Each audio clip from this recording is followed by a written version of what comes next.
First off, I want to wish everyone welcome to my channel. Today we're going to go against India. My team is Absorbing Man, Civil Warrior, and Wags. So this is Node 2, Force of Will, so it's immune to ability accuracy. I'm just going to use Magma Form for abs right here because it's a passive incinerant, so I can still do damage. And I'm not going to worry about knocking him down. The great thing is that he reduces Unblockable, Mortality, and Destructible buffs. So as you can see, it's feeding my MD right there. And I'm just going to get my SP2 Magma, knock down, and then I have the passive Fury. And, yep, look at all that nice damage right there. We're just cranking them down. I boosted Rainbow just as always, how I always do. And I'm just going to try to push him to SP2 or whatever special I can to dodge it. Right there, I'm just going to do SP2 again. And then I'm going to do, I believe I do medium, light, medium, but I'm not sure. Yeah, medium, light, medium. Get the passive physical vulnerability. And boom, he's dead in less than a minute, less than 40 seconds, to be honest with you. So this next fight is going to be Node 11, which is Kitty. And it's to Unstoppable Heavy, so Heavy Hitter. Can't remember the exact node, but I'm switching my class boost right here because that's what I do. I run my class boost for each champ. Made sure I put an Invo on for this fight because I still had it from Absorbing Man. You had EB Flow Knockdown, and you had Heavy Hitter. So this fight gets kind of dicey. I was busy doing something at work, and obviously I was trying to fight at the same time, which is a big no-no. But I am going to just try to build up my armors right here by every 4 hit of the combo. The great thing is they get a passive weakness when they hit my block because Civil Warrior's ability. As you can see, barely taking any damage right now. And I just went into a Fury. Got a little dash in right now, and then I have an armor now. So right there, that was a nice fat SP2. As you can tell, it's going good right here. But yeah, I mess up, miss a parry, get whacked. Now I didn't get the hit her, and she has 3 prowess on her right now, so she's unblockable. As she hits me unblockable, I'm screwed. I'm gonna die. So right here, as you can tell, I'm at 55% health. Otherwise, this would have been a great, beautiful solo. So I went straight to the SP3 right here, which I'm not gonna lie, I don't usually use this SP3, so I can't remember exactly what I used. And it was, yeah, I get more armor and then some Fury with it. Yep, I believe that's the case, but I'm not 100% sure. So I'm just gonna finish with some combos right here. Just casually do some medium, light, medium combos. SP2s is what I really want, so I can armor drain, armor burn, and also power drain because the 100% bar up to 2 hours of power. So she's gonna be power locked and have nothing. So I finished with SP1 right there. This next node is gonna be Aggressive Prowess, and also it's immune to ability accuracy as well. Node 19, but right before that, I'm gonna heal to the max and take this Sauron, which is the node that I was just talking to you guys about. Making sure my boosts were good. I wanted to make sure that I was all taken care of. And I'm going to put the Wags on here, so I'm going to be able to parry freely. If not, it could get pretty dicey. That is definitely for sure. So right here, it's a nice, I'm checking, making sure my Wags was on because I don't trust the game half the time when it comes to that because that bug's been around forever. So that's when I come back in is when I'm going to put on that advanced power boost so I can go to my SP2 and just power lock like I mentioned previously. So right here, just looking, flat down, right back at it, just like how I mentioned to you guys. This is against our R1 7-star Sauron. And yeah, I'm just going to do medium, light, medium combos. Just casually combo until I get an SP2. And that's when the real moneymaker is when it gets to that. Right there, SP2, power drain gone. I got the passive Fury from the node of the knockdown. I got whacked by that last part of the heavy / combo. So I was like, damn, lost some health. And I hate losing health. It's just infuriating. I hate healing. Well, obviously I do it, but it's just a sense of pride. I like clean fights, but not all fights are clean. It just matters how you solo them. And you guys will see that later. Right here, I'm doing my SP2s again. Right back, just going back in that rotation. Medium, light, medium. Medium, light, medium. Got that passive Fury still. Medium, light, medium. And yeah, got the node right back at it. So I'm hitting SP2 again. And this is when I go for the nice SP2 again as well to finish it. Oh, sorry, SP1, my apologies. So this next fight is going to be against Power Snack, and it's Power Snack and like a Stung twice. Moleman I know 25. I'm also going to use a wax for this because obviously Moleman can shrug. He can shrug stuns. Yeah, we all know the deal there, but right before I go to the next fight, which is next day, pretty much later on, I healed. So right here, this is just going to be a slow and steady fight. You don't have to worry about anything other than the power sting from the node right there, one too many hits. And you're just going to manage your SP2s like how I mentioned before, and that's just what you're going to want to do. It's pretty simple. Right here, yep, it's medium, light, medium, aggressive prowess, so it's also going to take away.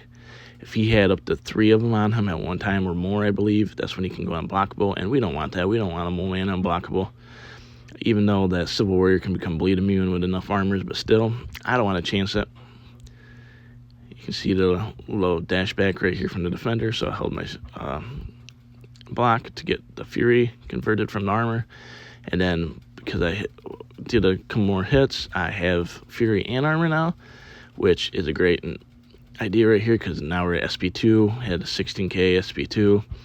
He's very durable. He hits semi-hard, and he has great sustainability and utility. I was very happy that I was able to offer him just for this attacking tactic, which as you're right here, it's a pretty simple fight. We're a little bit over a minute right now, but that's okay.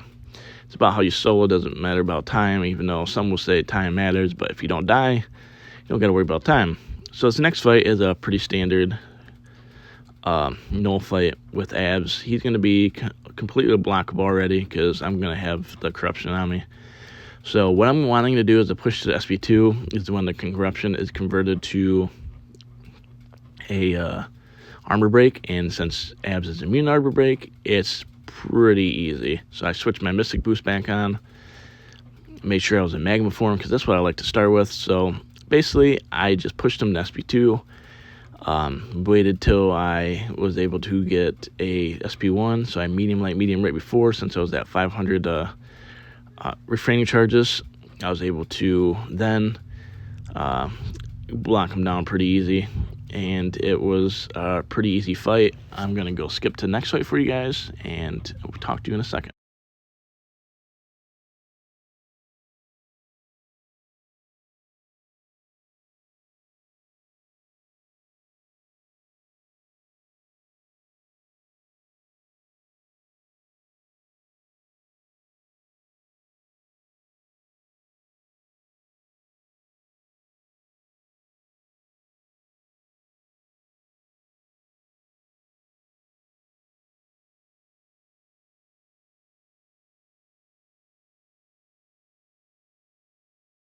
Alright, so this next one is going to be against 36 Havok, so he's going to be completely unblockable if he gets plasma charges. This was this morning, right before I clocked in for work. Both of these fights were, so stay unblockable, and corruption. Basically, you crumbling armor, you'll lose your armor every so odd seconds unless you're aggressive. So I had to play this extremely aggressive. I put my max rainbow boost 200%, 12% my big boy boost because I'm going to have to take this bishop coming up next on Conflictor, which was a pretty scary fight, not going to lie, for a little teaser on that one. But what you got to do to get the job done right here, I'm just going to go SP2 and cycle that. And just he has such great power drain. So we're at 9 armors right now, just medium, light, medium. See, he has a plasma on there, but I don't want that to get on me. I don't try to do anything stupid. I just basically light parry him, reparry him, as you can tell. Wait till his medium hits me right there. Let him do a heavy because I know I'm confident enough to punish his heavy with my attack, as you've seen right there. And we're at 13 armor and going to an SP2 here in a minute. And yep, about 14 now. And we're going to get up to 19 armor, I believe. It's pretty fantastic just how great he plays. I'm getting a little bit from chip damage right there, but other than that, I'm doing great. I'm feeling great. Let's get into an SP2 again. And yeah, It's a pretty easy fight. Colossus usually counter there. Of course, Future Ant-Man can do it too. Whoever, honestly, a tactic attacker that already starts with armor will be able to handle it, but Civil War is what works best for my team for this war. So this is an R2 Bishop on node 51, Prowess Conflictor, and basically where you get to chip damage. I forgot the name, the node of it, but the black penetration, yep. It hurts. Not gonna lie to you, it really hurts, yep. Deja vu. So he's gonna be gaining prowess like crazy. So I needed the wags for this fight, actually. So I had the parry didn't count as a PD debuff, and I didn't fuel him. So yeah, my whole idea of this is how I mentioned to you guys before, is just do medium light medium combos, try to keep him under 1 bar so I don't get incinerated, get to an SB2. As you can see, it did about 12% right there, maybe more. And that's the whole point of this fight right here. I'm just going to try to keep on doing it. And as you can tell, I'm getting block damage like a mofo. It's medium light medium, SB2. The SB2 is the ticket that I'm wanting to do, just so I can be able to keep him power locked and he doesn't have bar power. Then I don't have to worry about getting an SB2 or an SB3 to my face. I could have done an invul, but the way that my strategy was going to do is do advanced power boost and basically manipulate him like I've done in the past against 24 Bishop. But I'm just trying to keep my distance right here, not getting incinerated, since he has his, basically where he puts incinerators on people after they SP1. This would have fueled Colossus right here and made him even stronger if I had him. But he did not fit my team this time. So another SP2 right here, and we're at 50% health for him, about 40 because of Black Pen. And yeah, we're just going to keep on chugging away at him. This fight was fun in my opinion. Would I do it again? If I needed to. Would I assign something else? Yeah, probably some of the other champs I mentioned before. Don't want to tell you guys all my secrets because I don't want to get them banned, you know. But yeah, I'm going to finish this fight with, I believe, less than 20% health.